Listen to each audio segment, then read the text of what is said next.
Good morning and welcome to the Breakfast News on Rajya Sabha TV, the perfect show to kickstart your day. I'm Aishwarya Kapoor. Let us begin with the headlines.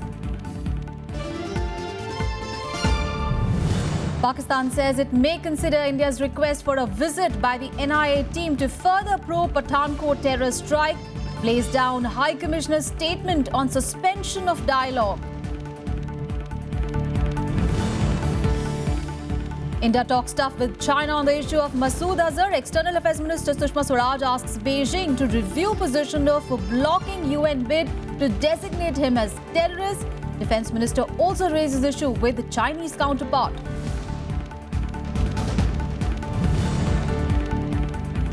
Political slugfest over Israel Jahan encounter case.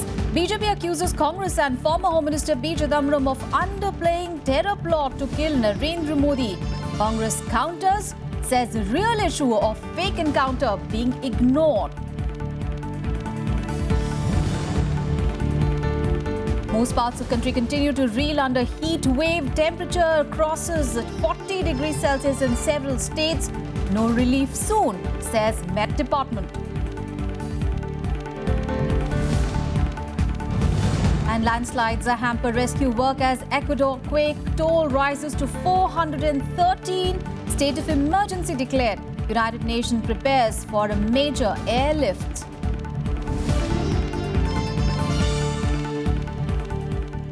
The big story this morning now. Pakistan on Monday indicated that it may consider a request by India to further probe the Pathankot terror attack. Now, Pakistan Prime Minister's advisor on foreign affairs, Sartaj Aziz, has indicated that his country may consider a request by India for a visit by its NIA team to further probe the Pathankot terror strike. Now, in an interview to CNN News 18, Aziz downplayed Pakistan High Commissioner to India, Abdul Basit's comments that the bilateral peace process was suspended did not mean it has been cancelled or given up. He also hoped that the Indo-Pak dialogue will resume soon. Now, on being asked about whether NIA team will be allowed to visit Pakistan, Aziz said that once the stage is reached and India makes a request, then we will see. Aziz also alleged that the arrest of Kulbhushan Jadhav, a former naval officer, had revealed a network of operating in Balochistan and more arrests has been made in the case. Jadhav was arrested by Pakistani authorities last month. They alleged that he was an Indian spy. Meanwhile, India did some tough talking with China on the issue of Beijing blocking a United Nations ban on Azhar. On Monday, External Affairs Minister Sushma Swaraj told her Chinese counterpart that Beijing must review its position on the issue. The issue was discussed during Sushma Swaraj's second and final leg of two-nation tour to Moscow, where she attended the Foreign Ministers' Summit with China and Russia. Strong rebuke to China, with External Affairs Minister Sushma Swaraj strongly expressing India's displeasure on Beijing blocking a United Nations ban on Jaish-e-Mohammed chief Azhar. During her Moscow trip to attend the RIC summit, Sushma Swaraj met her Chinese counterpart Wang Yi and brought up the last-minute objection made by China at the United Nations Security Council that prevented Azhar from being designated a terrorist by a committee that deals with sanctions. India says Azhar masterminded January's attack on the Pathankot Air Force base near the border with Pakistan, in which 7 military personnel were killed. मैं चीन के विदेश मंत्री वांग यी जी से अलग भी मिली थी और वहां भी मैंने उनसे ये कहा कि अगर हमें आतंकवाद से मिलकर लड़ने का इरादा पूरा करना है तो संयुक्त राष्ट्र संघ की कमेटी 1267 में जो भूमिका उन्होंने ली है उस निर्णय पर उन्हें पुनर्विचार करना चाहिए. Sushma brought up the issue of terrorism again at the Foreign Ministers' Summit that includes Russia and China, warning the international community of serious consequences if it continues to adopt double standards in dealing with terrorism. Later, addressing a press conference along with Wang and her Russian counterpart Sergei Lavrov, Swaraj said there was a need to craft an effective global strategy to counter terrorism, including at the United Nations. The RIC countries must lead the way in getting the international community together to counter terrorism through joint action, including at the United Nations. We must not fail in this regard. If we continue to adopt double standards in dealing with terrorism, it will have serious consequences, not just for our own countries, but the international community as a whole. In her address at the RIC, Swaraj also talked about the United Nations Security Council reform and said a greater urgency was required on the issue. India had earlier this week slammed the use of hidden veto at the United Nations and demanded accountability, saying the world body's general members are never informed of the reason for not acceding to requests for sanctioning terrorists. We need greater urgency on this issue. I seek the support of my Chinese and Russian colleagues for taking the IGN process forward. Earlier, Sushma Swaraj also had bilateral talks with her Russian counterpart Sergei Lavrov, where apart from bilateral issues, Sushma Swaraj raised the death of 3 Indians at a Russian medical university earlier this year. She further expressed regret over acid attack on a Russian girl in India recently. Lavrov, meanwhile, expressed gratitude to India for its support during Russia's chairmanship of the BRICS. Bureau Report, Rajya Sabha TV. Meanwhile, Beijing blocking India's efforts to get JEM chief Masood Azhar banned by the United Nations was also raised at Defence Minister Manohar Parrikar's meeting with his Chinese counterpart Chang Wang-Guan. Now, Parrikar, who is in China, said, and I quote him now, "We expressed what happened in the United Nations is not in the right direction and they have to take a common line on terrorism, which is in interest of both India and China." He said the Chinese officials in response noted India's concerns. Now, apart from that, India also expressed its reservation in regard to China's activities in Pakistan-occupied Kashmir, where Pakistan and China are building a $46 billion economic corridor linking the two countries. Manohar Parrikar later met China's highest military official, General Fan Changlong, the vice chairman of the Central Military Commission, which is the overall commanding body of the 2.3 million strong military. Meanwhile, India and China have also moved a step closer in setting up a hotline between the two military headquarters as parts of their efforts to improve border security. Meanwhile, the defense minister would today meet Premier Li Keqiang and later visit Chengdu, the headquarters of the recently integrated Western Command military, which has jurisdiction over entire border with India.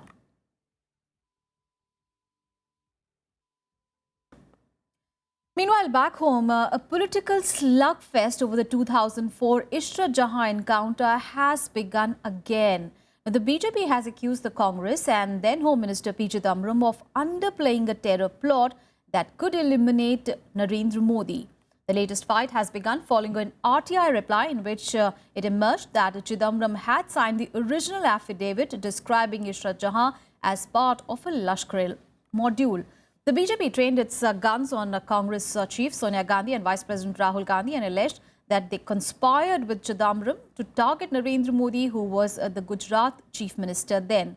Chidambaram in a statement said that the second affidavit was filed after thorough consultation with the then Home Secretary and the Attorney General.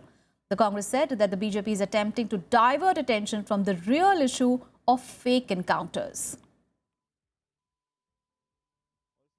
देखिए, उस समय का गृह मंत्री चिदम्बरम जी ने जो काम किया है और जो फाइल में जो नोट दिया और आज सबके सामने में जो आया है, उससे देश को बड़ा नुकसान हुआ है और एक गृह मंत्री इस तरह का काम करेगा ये हमें कभी उम्मीद नहीं था।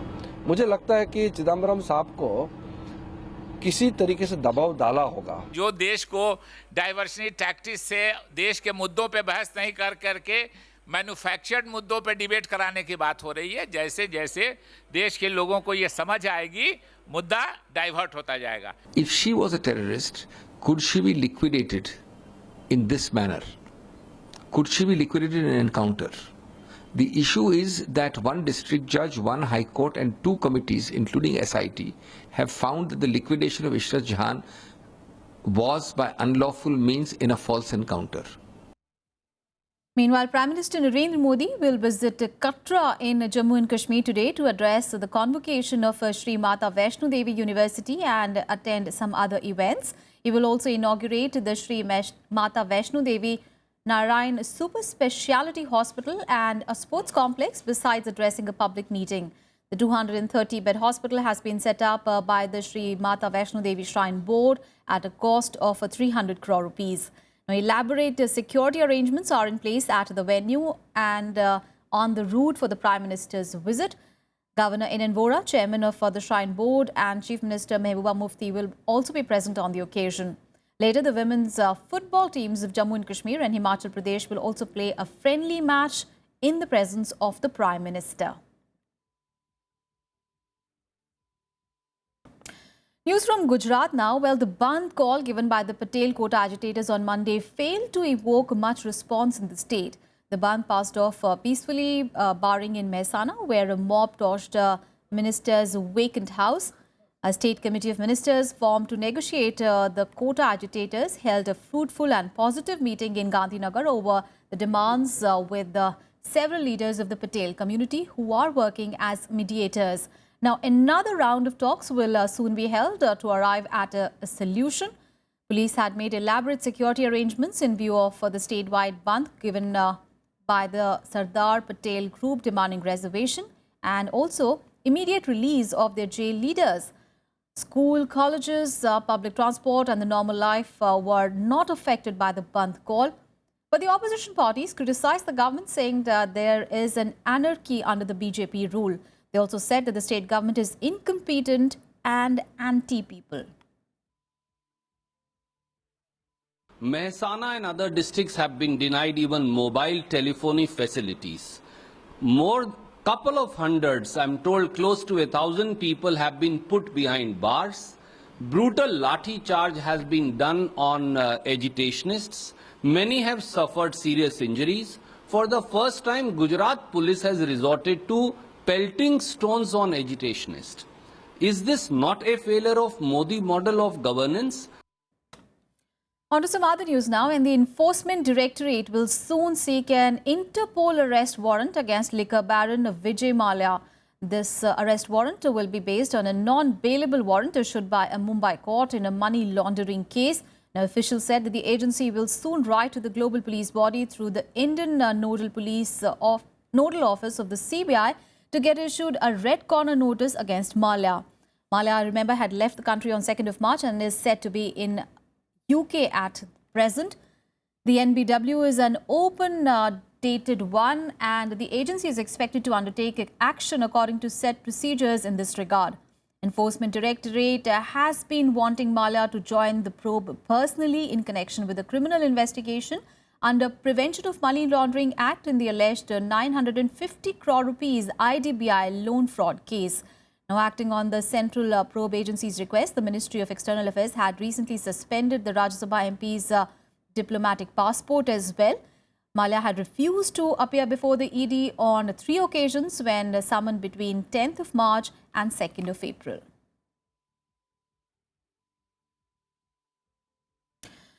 And a number of states are expected to express their views on the contentious Enemy Property Amendment and Validation Bill 2016 at a select committee meeting of the Rajya Sabha today. The panel, headed by BJP MP Bhupendra Yadav, had in its meeting on 11th of April sought a written response of the state governments on the bill.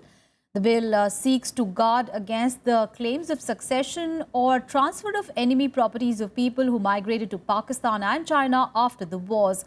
It had then also voiced displeasure over states not sending senior officials before it to present their views on the measure.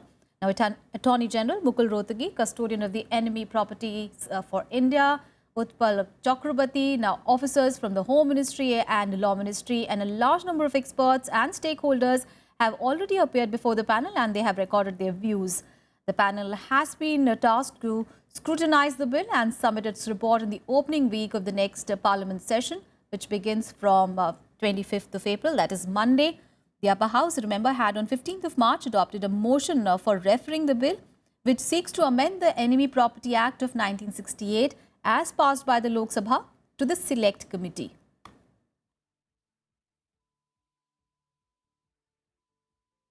In Breakfast Bulletin, time for a very short break. We'll be back with more news. Stay tuned.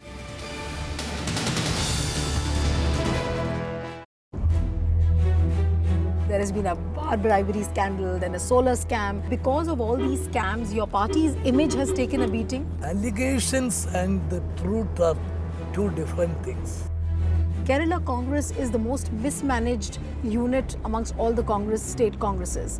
Do you believe so? They are all appreciating us, and it is a model to other states. First time, BJP is saying that they probably might be the kingmaker. The Kerala people's mind is not with BJP. Watch our special episode of To The Point with Kerala Chief Minister Ruman Chandy on the campaign trail, only on Rajya Sabha television. Welcome back. News on weather conditions in the country. Well, most parts of India continue to reel under the heat wave with the temperature crossing 40 degrees Celsius in several states. There will be no relief from it soon, as the Met Department has predicted intense heat for coming days as well, with rising mercury further. Hot weather conditions continue to prevail across the country, with mercury hovering over 40 degrees Celsius temperature in most places. Odisha continued to express intense heat wave, with Sonepur recording the highest temperature at 46 degrees Celsius. At least 16 towns in the state recorded over 40 degrees Celsius, with Met Department saying temperature will only rise. The government says it is making all efforts to deal with the situation. Further rise in temperature indicates from 20th. What we are anticipating from 21st, 22nd, some of the places may record more than 45 degree temperature in interior parts of Odisha, and coastal parts also may record 42 degrees Celsius at some of the locations.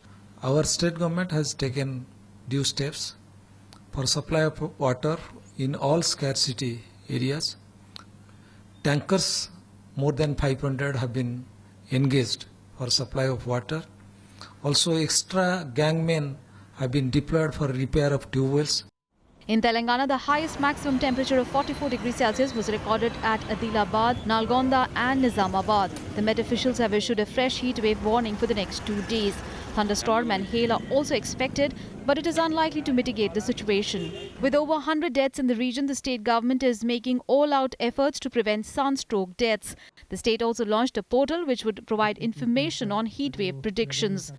जो गर्मी मई में होने की थी वो गर्मी अप्रैल में हो रही, इसलिए आईटी के द्वारा जो है आज जो पोर्टल का इनाग्रेशन किया गया उससे लोगों को इस बात का अंदाजा, और गवर्नमेंट बहुत ज्यादा कोशिश करे। हमारे ऑनरेबल सीएम साहब ऑलरेडी इंस्ट्रक्शन दे चुके हैं तमाम कलेक्टर्स को, जहां इंसानों के लिए जहां धूप ज्यादा होगी वहां पर फ्री छाया सप्लाई किया जाए, पानी का इंतजाम किया जाए और लोगों को अवेयरनेस डेवलप किया जाएगा, धूप में मत जाइए। It was a hot and dry day in the national capital Delhi as well, with the maximum temperature registered at 40.2 degrees Celsius, 3 notches above normal. Uttar Pradesh also continued to reel under severe heat, with mercury soaring in most parts of the state. इसके शुरू होते ही इतनी भीषण तपन यहाँ घाट पर हो रहा है कि 7 और 8 के बीच में लोग घर भाग रहे हैं, यहाँ पर कोई रुकने का नाम नहीं ले रहा है। तेज है, क्लास में कूलर पंखा सब चल रहा है, उसमें भी पता चल रहा है कि बहुत तेज गर्मी है। With most of the country covered in intense heat, the Met Department has said heavy rainfall accompanied by hail is likely to hit several parts of Meghalaya and Assam this week. Bureau Report, Rajya Sabha TV.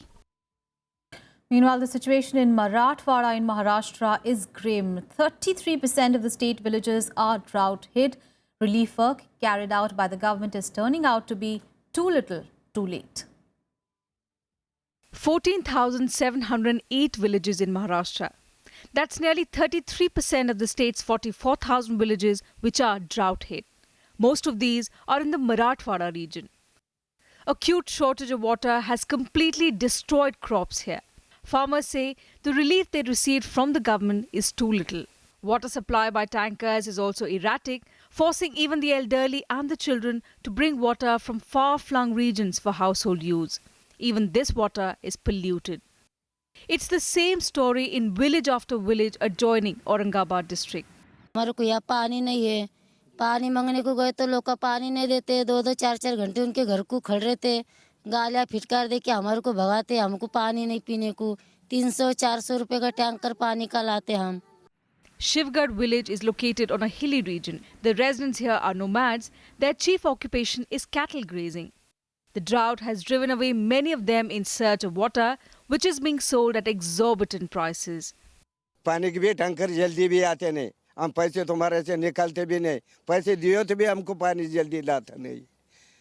ऐसा है वो, क्या है हमारा जंगल में बैठना खाना खाना बैठना ऐसे भीख मांगते बैठना ऐसा. In Sahasramuni village, there's no water to be had even at depths of 400 feet. Women and children labor hard to collect it from afar. Farming is a casualty in this season of drinking water shortage. 500 रुपए 1000 रुपए 700 रुपए बड़ा tank लाते हैं और इधर इनके पास सठाने के लिए बड़े बड़े ये टाकियाँ होते हैं, टाकी में पानी उतारते हैं और खुद के जेब से दिन भर भीख मांगेंगे, काम करेंगे, धंधा करेंगे और वो जो मेहनत का पैसा है वो पैसे से टैंकर मंगाते हैं और अपना जीवन बसरा करते हैं. The government claims it is taking all possible steps to relieve the distress of the farmers, but the facts on the ground state otherwise. The situation is actually getting worse in Marathwada, and the intensity of the summer heat is only adding to the distress. Arvind Kumar Singh's report for Rajya Sabha TV. Let's bring you the big international story now. Brazil's President Dilma Rousseff says that she's outraged at attempts to impeach her and she has a clear conscience. Now, speaking after the lower house of Congress voted to begin impeachment proceedings against her, Rousseff said that she had done nothing wrong. She further added that she would fight the injustice that she was facing and would not bow to the pressure. Lawmakers in the lower house of Congress voted overwhelmingly in favor of sending an impeachment motion against her to the upper house, that is the Senate. The Senate will now have to decide whether to start an impeachment trial. Senators, however, are expected to vote on the matter early next month. And the poll conducted by the Brazil's major newspaper suggests that a majority of the senators will actually vote in favor of the trial. Now, if that happens, Rousseff will be suspended from the office while the trial is underway. During her suspension period, Vice President Michel Temer will become the acting president. Injustiçada porque considero que esse processo é processo que não tem base de sustentação. E é por isso que eu me sinto injustiçado. A injustiça sempre ocorre quando se esmaga. And the death toll from the devastating earthquake that hit Ecuador has now crossed 400. More than 2,000 people were injured in Saturday's quake, which also ripped apart buildings and roads and knocked out power cables along the Pacific coastline.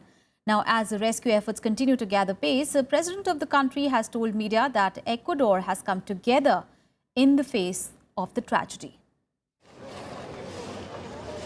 Desperate scenes in Ecuador continue as rescuers and family members search for survivors.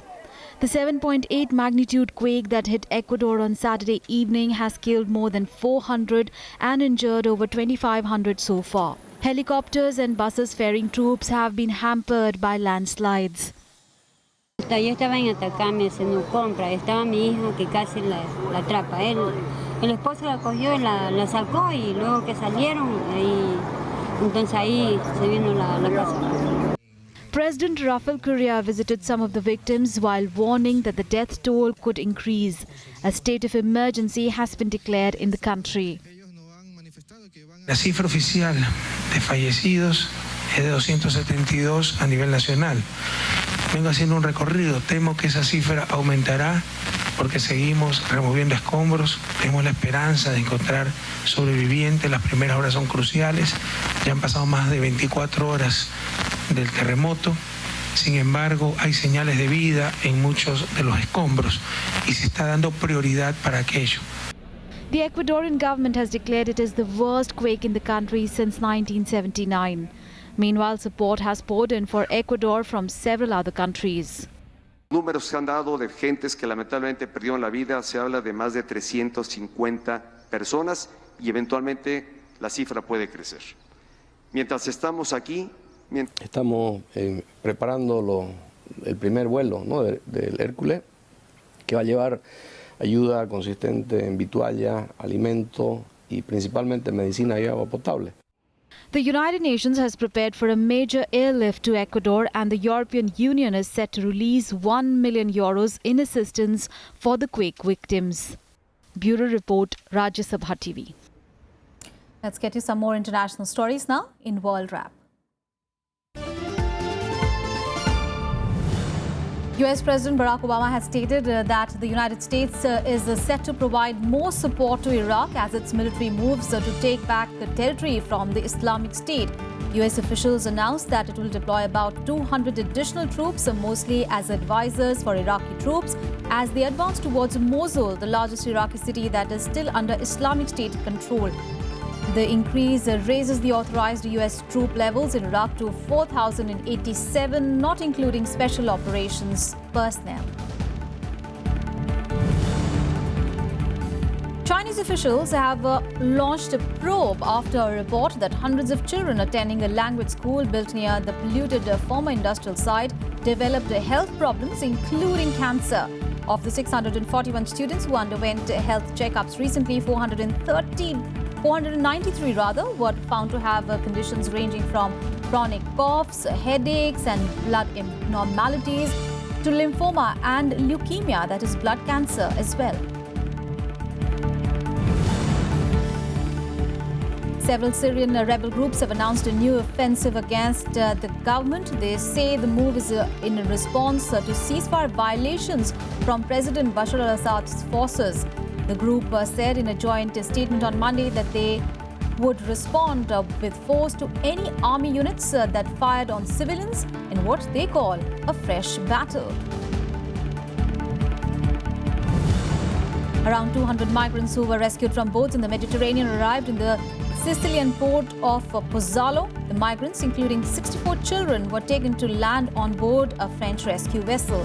Meanwhile, Egyptian, Italian and Greek officials were unable to confirm a report on Monday that up to 400 people, most of them Somali, their boat had capsized near the Egyptian coast after setting off for Italy.